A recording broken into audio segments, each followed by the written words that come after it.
Evangelho de Mateus, capítulo 15, versos 21 a 28, diz-nos assim: Partindo Jesus dali, retirou-se para os lados de Tiro e Sidom. E eis que uma mulher cananeia, que viera daquelas regiões, clamava: Senhor, filho de Davi, tem compaixão de mim. Minha filha está horrivelmente endemoniada.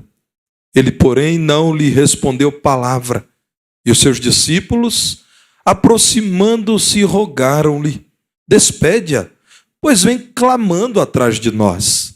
Mas Jesus respondeu: Não fui enviado senão às ovelhas perdidas da casa de Israel. Ela, porém, veio e o adorou, dizendo: Senhor, socorre-me. Então ele, respondendo, disse: Não é bom tomar o pão dos filhos e lançá-lo aos cachorrinhos. Ela, contudo, replicou: Sim, Senhor. Porém, os cachorrinhos comem das migalhas que caem da mesa dos seus donos. Então lhe disse Jesus: Ó mulher, grande é a tua fé. Faça-se contigo como queres. E desde aquele momento, sua filha ficou sã. Louvado seja o nome do Senhor. Mantenham a Bíblia aberta e confiram aquilo que está escrito, comparando com aquilo que direi. Podem sentar, irmãos.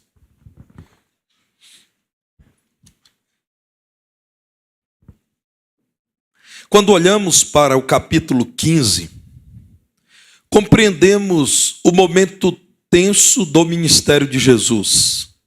Jesus está agora retirando-se de Cafarnaum, porque entendendo que o momento da sua crucificação não havia chegado, ele não queria alimentar todas as indisposições que haviam contra ele. Ele estava se afastando da área que estava sob influência do ciumento Herodes. Herodes já começava a se perguntar: quem é esse que tem sido até chamado de rei dos judeus, que tem sido chamado de mestre, e começa a pôr em xeque a minha autoridade. Jesus sabia que havia líderes religiosos judeus que estavam começando a buscar meios para prendê-lo e até matá-lo. E havia também gente que, seguindo a Jesus, não estava entendendo exatamente a mensagem de Jesus e, como fanáticos, estavam começando a se apropriar da mensagem e do ministério de Jesus como uma espécie de bandeira política para que pudessem fazer frente àqueles que eram seus opositores. Então Jesus, sempre sábio como se portou, deixou Cafarnaum e foi para um outro lugar, distante aproximadamente 50 quilômetros. Ele deixou então a Galileia, onde estava Cafarnaum, e dirigiu-se a uma região muito peculiar, a Fenícia. A Fenícia hoje, irmãos, é o Líbano. Naquela região havia uma mistura de culturas, havia um caldo étnico, havia gente de diversas origens. Ali, duas cidades mencionadas no texto se destacavam: Tiro e Sidom. Eram onde estavam muitos chamados cananeus. A mulher que vimos como personagem que ganhou boa parte do texto é chamada também de mulher cananeia ou de mulher ciro-fenícia. Ela vivia numa região que não era região de judeus. Portanto, os judeus tinham como uma terra de gente impura. Como os cananeus que Josué expulsou daquela terra, e expulsando-os, os teve como pagãos. Gente que de fato adorava deuses que eram ídolos criados por eles mesmos. A grande figura, irmãos, que nos remete à religiosidade dessa região, a religiosidade cananeia, é Jezabel, uma mulher reprovável aos olhos do Senhor, e na palavra de Deus apresentada como promotora da idolatria. Então o judeu comum dizia: quem vive nessa região é um impuro. Mas, irmãos, havia quem utilizasse um tom ainda mais agressivo ao falar de quem vivia nesse lugar em que Jesus agora se faz presente, em Tiro e Sidom. Diziam: são cães. Irmãos, havia judeus que diziam, isso está registrado na história, que esses cães, esses cananeus, esses pagãos eram o combustível do fogo do inferno. É importante que você saiba que o ódio que alguns judeus nutriam contra quem vivia nessa região era tão intenso que era comum ouvir-se o seguinte: maldito é aquele que auxilia uma mulher dessa a pôr alguém no mundo. Mas é maldito duas vezes: quem, além de auxiliar uma cananeia grávida, ainda garante o nascimento de um filho impuro dessa mulher impura. Irmãos, dói dizer tudo isso. Sinceramente, quando relato a vocês aquilo que é o significado das palavras do texto bíblico, mas também o cenário, o contexto histórico, me dói. Sinceramente, irmãos, se um crente em Jesus não se sente desconfortável ao ouvir sobre esse cenário, já há uma insensibilidade que precisa ser tratada aos pés da cruz de Jesus. É duro dizer que naqueles dias esse povo era chamado de cães. Pois bem, Jesus deixa, como eu disse, a Galileia e dirige-se para a Fenícia, para a Cananeia, para falar a gente que os judeus costumavam desprezar. E por que ele fez isso? Porque Jesus sempre quis alcançar todos. Na visão de muitos judeus, não. O Messias viria tão somente para Israel, o povo escolhido do Senhor na antiga aliança. Ora, a palavra de Deus não diz isso. A palavra de Deus diz-nos que primeiramente Jesus viria aos da casa de Israel. Mas Israel como uma luz para as nações, como um povo escolhido para expandir a luz do Messias para os demais povos, seria tão somente o primeiro povo a ser alcançado.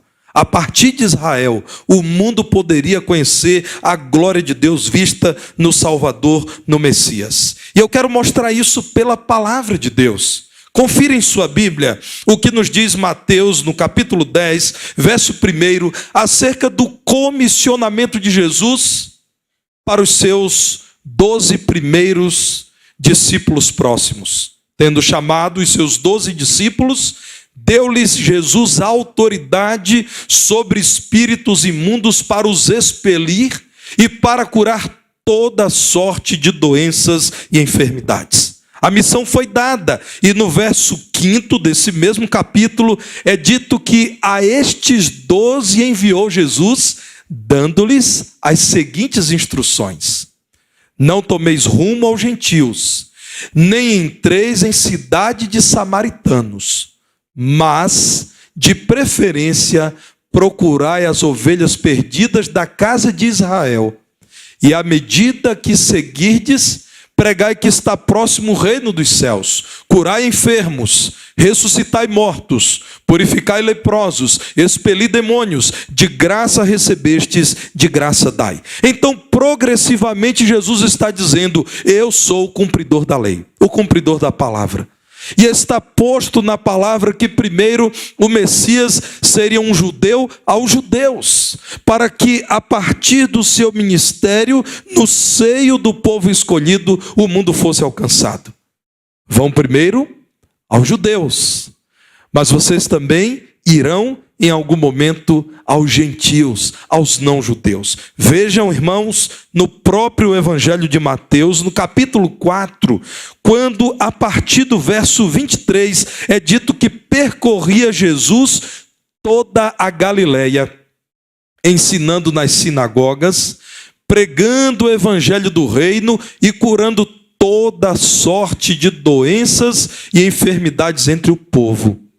E a sua fama correu por toda a Síria. Trouxeram-lhe então todos os doentes, acometidos de várias enfermidades e tormentos, endemoniados, lunáticos e paralíticos, e ele os curou. E da Galileia, Decápolis, Jerusalém, Judeia e da além do Jordão, numerosas multidões o seguiam. Agora precisamos olhar para João. Você talvez conheça já João capítulo 1, versos 11 e 12, que diz que Jesus veio para o que era seu, o seu ministério em meio aos judeus. João 11, primeiro diz, ele veio para o que era seu, para cumprir o seu ministério em meio aos seus patrícios, e os seus não o receberam, mas a todos quantos o receberam, deu-lhes o poder de serem feitos filhos de Deus, a saber, aos que creem no seu nome. Vejam o que a palavra de Deus ainda nos diz em Atos 1:8, e boa parte da igreja conhece esse texto. Vamos ler juntos? Mas recebereis poder ao descer sobre vós o Espírito Santo, e sereis minhas testemunhas, tanto em Jerusalém, como em toda a Judeia e Samaria, e até aos confins da terra. Aqui está, irmãos, onde eu de fato planejei chegar. Eu gostaria de mostrar a você que na palavra de Deus está estabelecido um propósito muito coerente do ministério de Jesus com as profecias acerca dele. A partir de Israel, alcançar até os confins da terra. Esse é o plano do Senhor. Mas, meus irmãos, não era esse o entendimento de quem amava fortemente a tradição religiosa judaica. Há um forte questionamento daqueles que, mesmo se interessando pela mensagem de Jesus, entendiam que Deus tão somente manifestaria sua graça a judeus, e não àqueles que, como a mulher relatada no texto lido inicialmente, eram cananeus. Vejam, meus irmãos, o que essa mulher faz, e agora você entende o ato de fé dela. Diz o verso 22 de Mateus 15, que uma mulher cananeia, que viera daquelas regiões, clamava: Senhor, filho de Davi, tem compaixão de mim. E qual o motivo do clamor? A filha dela, informa o texto bíblico, estava terrivelmente, horrivelmente, miseravelmente tomada por espíritos malignos. Compare esse texto com um texto similar do Evangelho de Marcos, no capítulo 7, no verso 25. É o mesmo texto relatado agora sob o olhar de Marcos. Marcos 7, no verso 25, nos diz que a mulher veio e prostrou-se-lhe aos pés. Toda a introdução desse sermão serve para te dizer o seguinte: essa mulher tinha à sua frente todos os obstáculos imagináveis para chegar a Jesus. Esta mulher não era bem vista por muita gente que estava à volta de Jesus. Esta mulher buscou encontrar-se com a graça de Deus na pessoa de Jesus, de quem ela já ouvira falar tanto. Ela ouviu falar, ele curou enfermos, ele expulsou demônios de pessoas que estavam possessas pelo maligno. Essa mulher veio e prostrou-se, foi ao encontro da graça de Deus manifesta em Jesus. Por que eu digo que esse é um encontro com a graça de Deus? Porque aquela mulher nada tinha a oferecer a Jesus que fosse considerado valioso por quem cercava Jesus. O que ela oferece a Jesus é um clamor de sofrimento. É o clamor de uma mulher que estava doída. A palavra de Deus nos mostra, irmãos, no verso 25, que ela continuou dizendo: Senhor, socorre-me. E no verso 27, ela continua clamando ao Senhor, dizendo: Senhor, sim, qualquer coisa que o Senhor puder me dar, isso já me será de grande valia. É o clamor de uma mulher sofrida, meus irmãos. O sofrimento em sua casa não era o sofrimento no local de trabalho.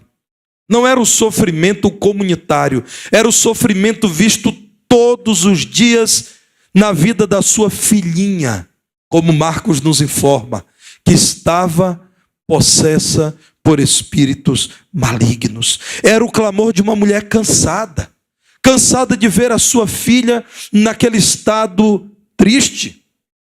O clamor de uma mulher desesperada e quase sem forças. E vocês sabem, quando desesperados, nós relativizamos algumas convenções sociais.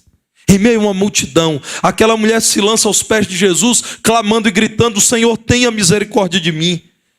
É o clamor de uma mulher insistente, movida pela fé e verdade. A pergunta que te faço é: em seus sofrimentos, você também tem buscado a graça de Jesus com fé e com perseverança? Meus irmãos, o clamor dessa mulher é muito semelhante ao clamor de pessoas que nesse momento estão enfermas, cansadas de conviver com dores que parecem incuráveis. Há muita gente dizendo: Deus, tenha misericórdia de mim. Meus irmãos, é o clamor de dependentes químicos. Há pessoas que estão nesse momento se preparando para cometer algum delito a fim de financiar o vício, mas que internamente estão clamando e dizendo: ó Deus, tenha misericórdia de mim, porque eu sou fraco, eu não dou conta de resistir ao meu desejo interior pela droga. É o clamor de gente encarcerada, que na solidão do cárcere, e pagando inclusive justamente por crimes cometidos, está dizendo: será que o Senhor pode me conceder uma nova oportunidade de vida? É o clamor, irmãos, de quem está na rua. É o clamor de gente empobrecida. É o clamor até de gente idólatra, que está diante dos seus ídolos, no fundo, dizendo: Senhor, me ouve, eu não sei bem quem é o Senhor, mas ouça o meu clamor. O clamor de uma mulher sofrida, frente ao Deus de toda graça. Nem sempre, irmãos, o sofrimento é um problema. Por vezes o sofrimento é didático, nos ensina. Eu gosto de sofrer? Claro que não, mas eu preciso admitir: em alguns momentos de sofrimento eu cresci, amadureci e ao final até pude reconhecer o cuidado de Deus sobre minha vida. Quando eu era criança, eu criava pombos, eu e meu irmão. Eu não aconselho que você crie pombos, você ficará muito pobre. Eles se reproduzem, irmão Daniel, numa facilidade incrível, e não há milho do mundo inteiro que você compre que seja suficiente. Eu não te aconselho estimular seu filho a comprar um casal de pombinhos. Mas, irmãos, eu aprendi muito com os pombos. E eu amava aquilo. Eu e meu irmão, em algum momento, meu pai decretou o fim do nosso empreendimento, que era custeado por ele. Meus irmãos, quando um pombinho estava para nascer, isso acontece com qualquer ave, aquele esforço para o nascimento é que lhe permitia ter forças para caminhar depois de nascido. Um pintinho é assim. Experimente trincar a casca do ovo e arrancar o pintinho do ovo sem que ele faça isso. Ele mole, vai cair ao chão e até morre. Não suporta. É um sofrimento, é uma luta, é uma dificuldade. Tudo isso é muito importante para o pintinho. Quando ele está lá no ovo e ele começa a bicar a casca e se esforçar, aquilo permite, irmãos, que haja uma ativação dos membros dele. E ele se fortalece. E quando ele finalmente vence a grande barreira que é a casca do ovo, ele está pronto para andar. E ele já pode acompanhar a mamãe galinha. Na vida, irmãos, nós seres humanos, que nem sempre lembramos que somos animais, mas somos, nós também precisamos considerar que certos momentos de sofrimento nos dão musculatura, inclusive espiritual. Certos momentos de desafio nos dão experiência, nos dão firmeza, nos dão vivacidade. Irmãos, Jesus não se portou de modo cruel com aquela mulher. O texto bíblico informa que, primeiramente, ao ouvir o clamor dela, reconhecendo Jesus como Senhor, ela diz: Senhor, filho de Davi, reconhecendo a humildade de uma mulher que, não sendo judia, utiliza-se de um título que era próprio dos judeus messiânicos: tu és o filho de Davi, o Messias, o descendente do grande rei Davi. Tem compaixão de mim. Diz a palavra de Deus que Jesus de início não lhe respondeu palavra alguma, segundo o verso 23. Os discípulos de Jesus, segundo aquilo que o texto bíblico nos apresenta, mataram a charada. É claro que Jesus está incomodado com essa cananeia, com essa cirofenícia. Ela estava clamando na língua grega, irmãos. E os discípulos, que conheciam o grego koineu, o grego popular, estavam pensando: Jesus entende o que ela está falando. Jesus sabe o que ela está dizendo. Jesus conhece a língua dela. Ele não ouve porque essa mulher é um problema, é um incômodo. Essa mulher não é bem-vinda aqui. E então se aproximam de Jesus no verso 23 e dizem: Senhor, manda essa mulher embora logo. Essa mulher grita, essa mulher fala demais. Essa mulher é histérica, Senhor. Ela não dá sossego. Ainda fica falando dessa filha. O que temos com essa filha? Manda essa mulher embora, Senhor. Ela está gritando, está incomodando. O Senhor sabe, nós gostamos de uma ordem aqui no nosso meio, Senhor. Jesus, então, irmãos, permite que aqueles homens continuem pensando acerca do que estão dizendo. E de início parece que a resposta de Jesus não contempla a graça de Deus, o favor de Deus. Parece ser uma resposta sem graça. Jesus então diz: eu não fui enviado, senão as ovelhas perdidas da casa de Israel. E nesse momento os discípulos disseram: nós sabíamos, Jesus está concordando conosco. É claro que Jesus está incomodado com essa mulher histérica. Não fui enviado, senão as ovelhas perdidas da casa de Israel. E me toca o coração, irmãos, quando depois de ter ouvido isso, a mulher, segundo o verso 25, vem ao encontro mais próximo de Jesus e o adora dizendo: Senhor, socorre-me. Sabe, meus irmãos, quando nós estamos dizendo a alguém: olha, eu não posso fazer nada, ele diz: não, você pode sim, pense direito. Não, eu não quero. Não, mas quem sabe você não abre uma exceção. Cheia de fé, aquela mulher diz: Senhor, eu sei quem tu és o Senhor. Se eu não puder insistir contigo, o que será da minha filhinha que está endemoniada? Meus irmãos, a resposta de Jesus, dessa vez no verso 26, caminha para o ápice da questão teológica e espiritual que ele está abordando.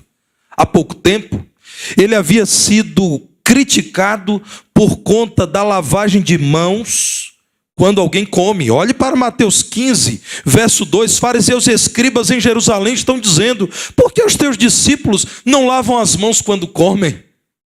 Jesus, irmãos, estava lidando com uma questão seríssima. Era mais preocupante o rito da lavagem de mãos do que a lavagem da vida de uma menina endemoniada. Então Jesus alimenta o diálogo. Ele queria que todos ouvissem. Então ele insiste em dizer: não é bom tomar o pão dos filhos e lançá-lo aos cachorrinhos. E aqui eu tenho duas notas a fazer com profunda admiração por meu Senhor Jesus Cristo. Primeiramente, ele convida as pessoas a pensarem no que estavam pensando acerca da mulher. Ela é, como vocês dizem, um cão. Eu darei o pão que eu trouxe para os judeus, para essa mulher. E em segundo lugar, irmãos, o texto original mostra que Jesus não diz: não é bom tomar o pão dos filhos e lançá-lo aos cães. Jesus diz: e lançá-lo aos cachorrinhos. Isso é carinhoso, irmãos. Todos os comentaristas sérios do texto original dizem: nós entendemos que intencionalmente Jesus estava suavizando, porque Jesus não queria chamá-la de cão, nem que fosse para ensinar, nem por meio desse propósito que parecia aceitável, que é o do ensino. Jesus queria sugerir que concordava com a designação de cão. Então ela diz: eu não quero lançar o pão das crianças que estão na mesa do Messias para os cachorrinhos. Ela, contudo, replicou: sim, Senhor. Porém, os cachorrinhos comem das migalhas que caem da mesa dos seus donos. Parecia que não havia graça na resposta de Jesus. Mas nós sabemos quem é Jesus. Jesus é aquele de quem o apóstolo Paulo diz em Romanos 1,16: não me envergonho do evangelho dele, do evangelho de Cristo, pois é o poder de Deus para a salvação de todo aquele que crê, sem exceção, primeiro do judeu e também do não judeu, do grego. Aqui está todo mundo, irmãos, porque o mundo para o qual Paulo, em nome do Senhor, se dirigia, era um mundo em que a maior parte das nações estava sob influência helênica, a cultura grega implantada por meio do poder militar de Roma. Então, quando Paulo diz, é primeiro para o judeu, mas é também para o não judeu, Paulo está dizendo de modo muito simples: é para todo mundo, é para judeu e para quem não é judeu. O mundo inteiro dominado por Roma, que implantou a cultura grega. Meus irmãos, nós conhecemos o Senhor Jesus. Essa ideia absurda dos judeus já era aceita até por muitos gentios. Os apóstolos agora estavam sendo provocados por Jesus a demonstrarem o que pensavam. Jesus alimenta a resposta sem graça, porque ele queria marcar vidas frente àquela mulher não judia sofrida.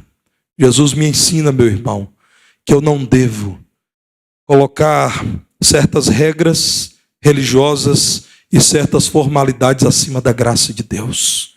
Irmãos, nós nunca domesticaremos Deus. Eu tenho, acredito, profundas convicções teológicas. Não é por falta de opção que sou um cristão batista, mas Deus não é propriedade do povo batista e nunca será. Deus é Deus, irmãos. Meus irmãos, pastor Isaltino Gomes, comentando esse texto, diz assim, ele escreveu um comentário antes da sua morte, me presenteou, e eu já li todo esse comentário do Evangelho de Marcos. Mas, irmãos, falando dessa mulher, o pastor Isaltino escreveu assim. Esse comentário é segundo a versão bíblica King James Version. Jesus não é propriedade de uma raça, e a graça de Deus é para todos, independente de sua nacionalidade. Deus não é xenófobo. Deus não é. Deus não é xenófobo. Deus não tem cor de pele. Deus não tem sotaque. Deus é o Deus que criou todas as coisas. E como eu creio que Ele criou o primeiro homem e a primeira mulher, eu creio que todos nós aqui somos parentes. A diferença está na tonalidade da linda cor marrom da nossa pele. Tem gente que tem mais, tem gente que tem menos. Meus irmãos, Deus não é xenófobo. A resposta sem graça não veio dos lábios de Jesus. E isso compreendemos quando olhamos para o texto bíblico, depois que Jesus diz, não devemos dar o pão dos filhos do povo de Israel, aqueles que são os cachorrinhos. Ela diz, sim, Senhor, mas nós que somos cachorrinhos, podemos comer das migalhas. As crianças não querem, os judeus não querem. Eles comem pão substancial, nos contentaremos com as migalhas. Então Jesus diz no verso 28, ó mulher, grande é a tua fé. Notem, irmãos, o Senhor da fé, o Deus que, segundo a palavra, é autor e consumador da nossa fé, sentencia aquela mulher como uma mulher de extraordinária fé, de confiança inabalável em Deus. E então ele diz, faça-se contigo como queres. Desde aquele momento sua filha ficou sã. Vá ao livro de Marcos, no capítulo 7, versos 29 e 30. Parece uma sutileza, mas isso reveste de graça o encontro daquela mulher com Jesus, quando a palavra de Deus diz que Jesus respondeu por causa desta palavra. Palavra de fé. podes ir, o demônio já saiu de tua filha. Irmãos, ele nem foi ao encontro da menina. Ele ordenou que o demônio a deixasse. E diz a palavra de Deus que quando aquela mulher, outrora cansada, desanimada, entristecida, caminhou para casa, ela achou a menina sobre a cama, porque agora ela estava sossegada e descansava, porque o demônio que a aterrorizava, que a espantava, que a machucava, havia deixado aquela menina. Louvado seja o nome do Senhor. A graça de Deus, irmãos, nos faz perceber que Deus não nos vê como o mundo nos vê. Talvez o mundo veja você como lento, inadequado, feio, estranho. Às vezes eu fico observando, irmãos, uma pessoa linda, muito bonita. E aí as pessoas costumam identificá-la por algo que elas consideram um defeito. Por que nós somos assim? Deus não nos vê assim, irmãos, até porque Deus nos vê como filhos. E se nós, pais desse mundo, amamos de todo o coração nossos filhos, imaginem o coração santo do Senhor. Deus não nos vê como o mundo nos vê. A graça que é a expressão do amor de Deus, a graça que é a manifestação da bondade de Deus a quem nem merecia. É a disposição antecipada, motivada por amor, para que o Senhor conceda o seu benefício a quem o procura, é vista no encontro dessa mulher com Jesus. Jesus respondeu com graça, concedendo-lhe cura. Meus irmãos, Jesus agora já havia provado a sinceridade da mulher. Ela cria mesmo. E insistentemente ela disse: Senhor, tem misericórdia. Senhor, manda-me migalhas. Senhor, lembra-te da minha filha. Aquela mulher provou ter fé em Jesus, e fé, segundo Hebreus 11:1, é a certeza daquilo que nem estamos vendo. Por isso Jesus diz: aquela mulher demonstrou grande fé. Ela foi capaz de ter certeza que Jesus, com uma palavra sendo declarada pela boca dele, expulsaria o inimigo da vida daquela menina. Jesus, irmãos, quer alcançar perdidos. Olhe Mateus 9, a partir do verso 9. O que Jesus fez nesse evento é aquilo que ele sempre tem feito. É aquilo que ele jamais deixará de fazer até que estejamos no céu. Mateus 9:9, partindo Jesus dali, viu um homem chamado Mateus sentado na coletoria e disse-lhe: segue-me. Ele se levantou e o seguiu. E sucedeu que, estando ele em casa à mesa, muitos publicanos e pecadores vieram e tomaram lugares com Jesus e seus discípulos. Ora, vendo isto, os fariseus, os mesmos que diziam: são cães esses cananeus, os mesmos que diziam: Senhor, teus discípulos não observam os nossos ritos de purificação pré-refeição? Esses mesmos perguntavam aos discípulos: por que come o vosso mestre com os publicanos e pecadores? E continua o texto bíblico dizendo: Jesus, ouvindo, disse: os sãos não precisam de médico, e sim os doentes, os endemoniados, os aflitos, os idólatras, os pecadores. Ide, porém, e aprendei o que significa: misericórdia quero e não holocaustos, pois não vim chamar justos, e sim pecadores ao arrependimento. Meus irmãos, muitos dos sinais que Jesus realizou para que as pessoas compreendessem a mensagem dele. Até João, no capítulo 20, versos 30 e 31, diz que, na verdade, Jesus fez diante dos discípulos muitos outros sinais que não estão escritos no livro dele, no livro de João. E os milagres descritos em João, por que foram registrados? O alvo foi: estes sinais foram registrados, porém, para que creiais que Jesus é o Cristo, o Filho de Deus, e para que, crendo, tenhais vida em seu nome. Porque Jesus curou a menina. Jesus queria muito mais do que libertar aquela menina das algemas espirituais. Jesus queria conceder perdão verdadeiro, justificação plena, vida eterna, salvação. É o que a palavra de Deus nos diz, irmãos, que Jesus Cristo concedeu àquela mulher salvação eterna. O que a mulher fez? Nada.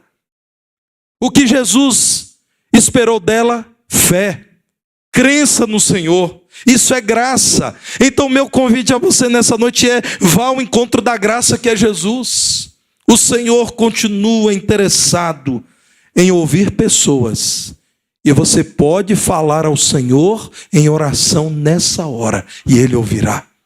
O Senhor continua interessado em entender o seu sofrimento, sim. E Ele continua interessado em resolver o seu sofrimento. Nessa noite, nesse lugar, você pode encontrar-se com a graça de Deus. Olhe para a palavra de Deus e você verá o que Jesus diz.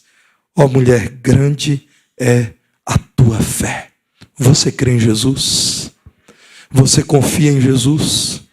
Nessa noite, se você for decidido encontrar-se com Jesus pela fé, você encontrará graça, amor, misericórdia, cuidado. Você encontrará a graça de Deus. Nós cantaremos, irmãos, Vida por um Olhar, enquanto poderemos meditar por alguns minutos sobre aquilo que ouvimos.